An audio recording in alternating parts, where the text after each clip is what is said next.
C'est avec un immense plaisir que nous vous souhaitons la bienvenue à cet atelier national sur le patrimoine matériel et le tourisme durable en République démocratique du Congo. À l'ONG Congo River, nous croyons que le tourisme peut être bien plus qu'un secteur économique. Il peut devenir une école d'amour de la nation, un moteur d'inclusion et un vecteur de dignité pour les communautés locales. Nous militons pour un tourisme enraciné, respectueux, porteur de sens.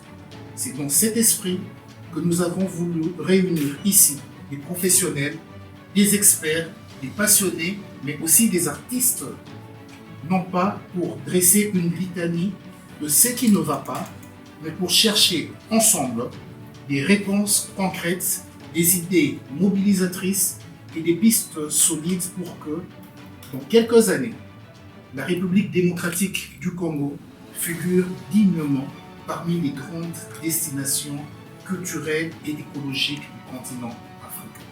Mesdames et messieurs, la RDC est un pays d'une richesse patrimoniale exceptionnelle.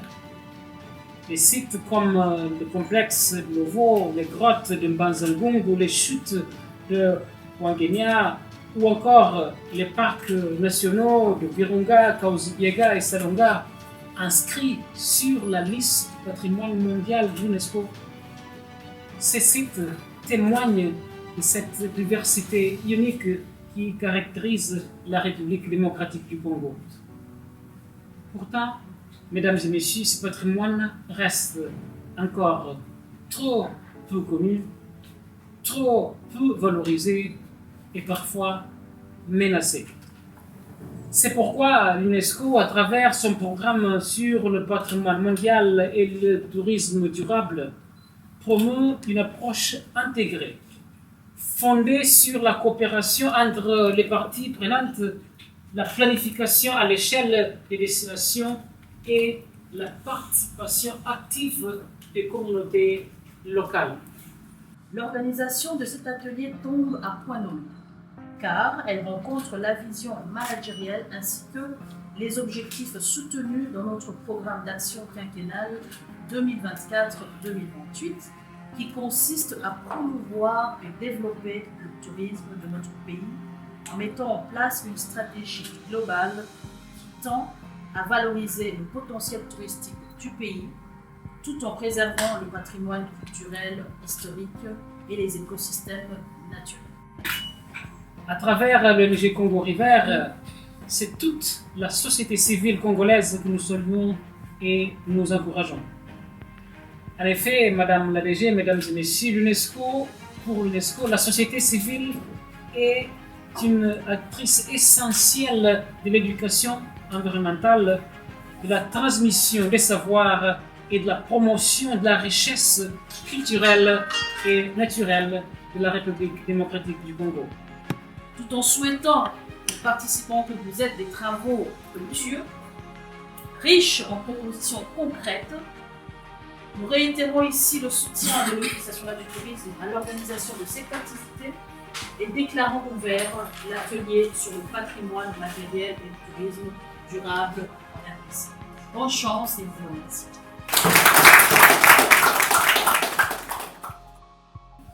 Nous avons affaire à une expertise diversifiée ici. Comment est-ce que nous pouvons aborder sur le plan de l'action? 1925, on a eu le tout premier parc des Virunga. C'est le tout premier parc d'Afrique. 1935, on a eu le tout premier 5 étoiles, l'hôtel Memling. On a connu le combat du siècle. Donc vous rendrez compte que le Congo a été premier dans beaucoup de choses. 1945-46, on a eu le tout premier gratte-ciel d'Afrique, Forestal. Le Congo a été premier sur beaucoup de pays en termes de tourisme. Mais juste après cela, le tourisme congolais a connu vraiment une chute libre. Nous avons aussi un problème d'aménagement. Dans 5 ans, en 10 ans, qu'est-ce que nous voulons faire du tourisme en RDC? Pressé de faire comme les autres, que on nous dit que notre contexte est totalement différent. Car en effet, la conservation de la nature est avant tout un problème politique. Nous avons beaucoup de choses diversifiées, mais que nous ne préservons pas correctement. Nous sommes le pays le plus méga divers de l'Afrique, les premiers. Nous avons pratiquement tout. Si je commence à faire la litanie des choses que nous avons dans le domaine où je suis, vous serez ébahi. Je prends simplement Bombolmen ici. Il n'y a même pas 6 mois, on a découvert une nouvelle espèce d'oiseau qui n'existe nulle part ailleurs que en Bombolmen. Dans cet atelier, nous sommes venus plus pour aider cet atelier à comprendre comment il faut cartographier les sites touristiques par rapport à leur potentialité et comment les aider à rentabiliser ces sites touristiques en transformant ces sites-là à des projets bancables pour attirer les investisseurs, pour booster les secteurs de tourisme pour que ça aille de l'avant dans le cadre de développement de notre pays. Je suis fier de l'organisation. Et M. Blaise vient de l'Olaya Bonobo, où nous avons des singes endémiques rares dans le monde qu'on appelle bonobo, mais en voie de disparition. Le bonobo fait partie aussi du patrimoine national, grâce aux rivières et le fleuve Congo, et que cet animal bonobo est resté au Congo. C'est un patrimoine national à vraiment conserver et à préserver. On doit aimer, on doit respecter et on doit protéger.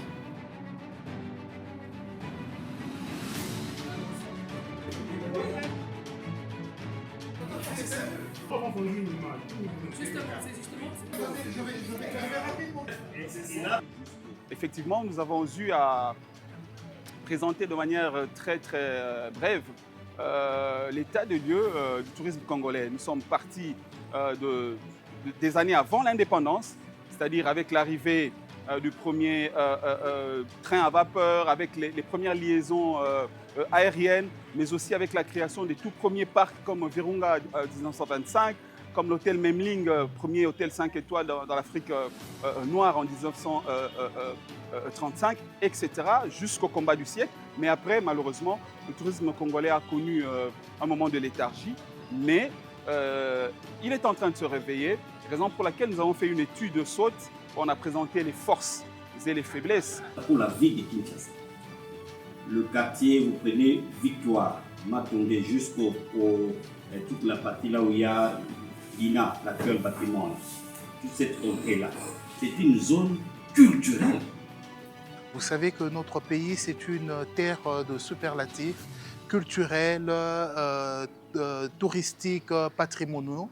Et nous avons vocation à développer notre tourisme parce que ce secteur peut devenir vraiment un levier de développement socio-économique pour notre pays, à l'image des autres pays qui ont déjà emboîté le pas. Nous avons pendant 3 jours réfléchi sur comment promouvoir le tourisme durable en RDC, mais en valorisant le patrimoine matériel. Et ce patrimoine peut être culturel ou naturel. À l'issue des échanges pendant ces 3 jours, nous avons quand même ressorti des éléments, nous avons quand même ressorti de la matière que nous allons proposer aux décideurs et nous allons faire le plaidoyer pour arriver à booster ce secteur du tourisme.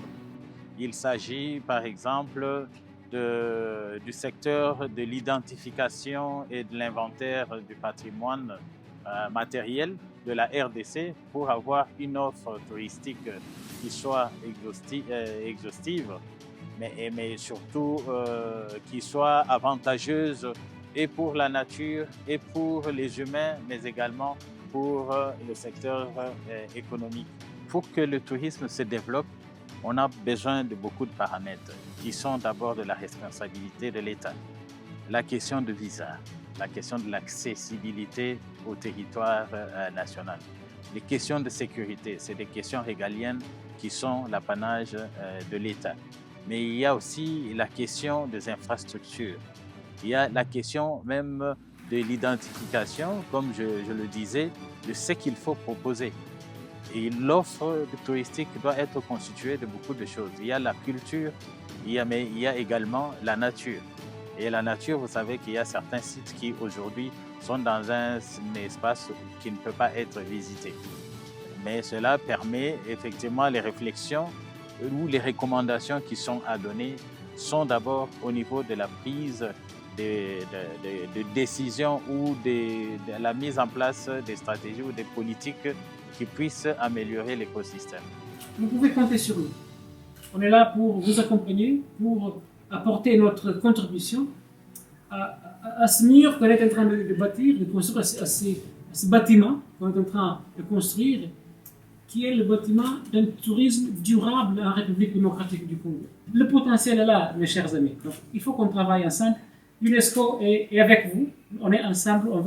Je suis sûr qu'on pourra avoir des grands résultats si on travaille ensemble et en collaboration. Alors, merci beaucoup, mesdames et messieurs. Merci.